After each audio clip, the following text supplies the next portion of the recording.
আসসালামুআলাইকুম। আশা করি সবাই ভালো আছেন। আজকে আমি আপনাদের চিংড়ি মাছের চটচটি বানিয়ে দেখাবো। যার জন্য নিয়ে নিয়েছি আলু, ছোট করে কেটে নিয়েছি, পেঁয়াজের পাতা আর পেঁয়াজ।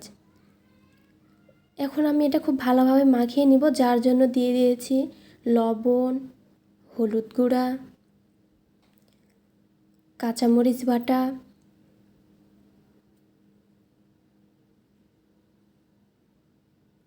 আদা বাটা,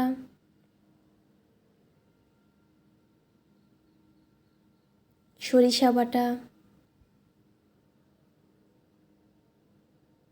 জিরা বাটা আর রসুন বাটা। এখন পরিমাণ মতো তেল দিয়ে ভালোভাবে মাখিয়ে নিব।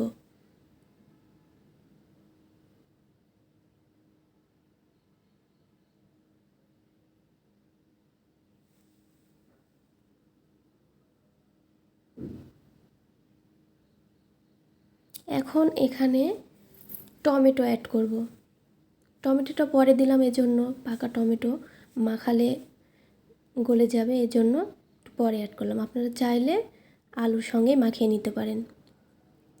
এখানে বেগুনও অ্যাড করতে পারেন।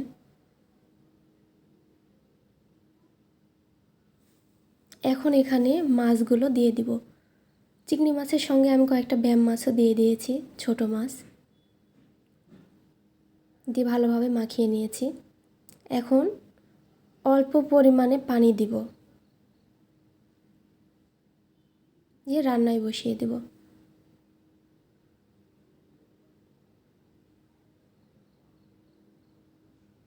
ঢাকনা দিয়ে ঢেকে চুলাটা অন করে দেব। দেখেন বলক চলে আসছে, কত সুন্দর লাগতেছে দেখতে।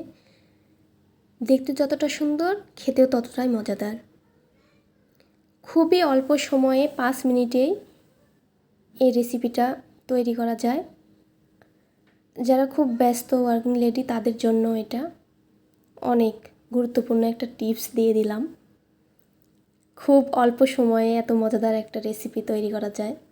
এক একজনের রান্নার ধরন এক এক রকম, বাট এভাবে যদি কেউ না খেয়ে থাকেন, অবশ্যই বাসায় ট্রাই করবেন।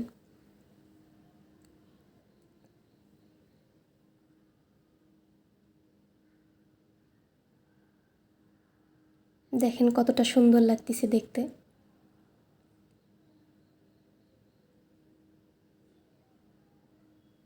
খুবই অল্প সময়ে রান্নাটা করা যায়। এর মাঝে বলে রাখি, যারা আমার চ্যানেলটি সাবস্ক্রাইব করেননি, প্লিজ আমার চ্যানেলটি সাবস্ক্রাইব করবেন। একটা লাইক দিতে ভুলবেন না।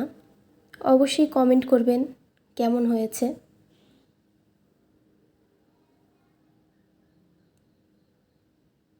পাশে থাকা বেল বাটনটি প্রেস করে রাখবেন, যাতে আমার পরবর্তী ভিডিও সবার আগে আপনার কাছে পৌঁছে যায়। তো আমার রান্নাটা শেষের দিকে।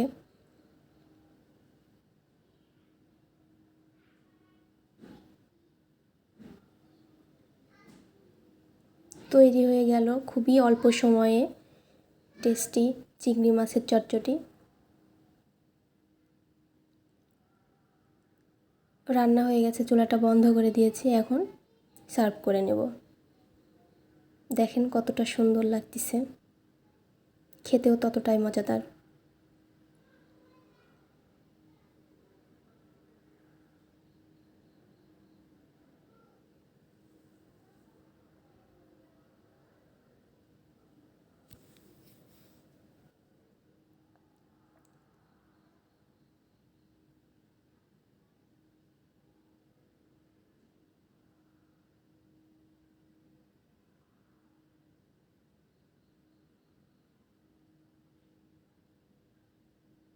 তৈরি হয়ে গেল চিংড়ি মাছের চটচটি।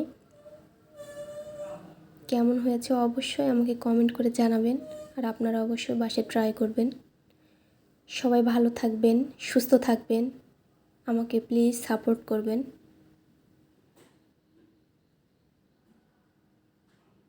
আল্লাহ হাফেজ।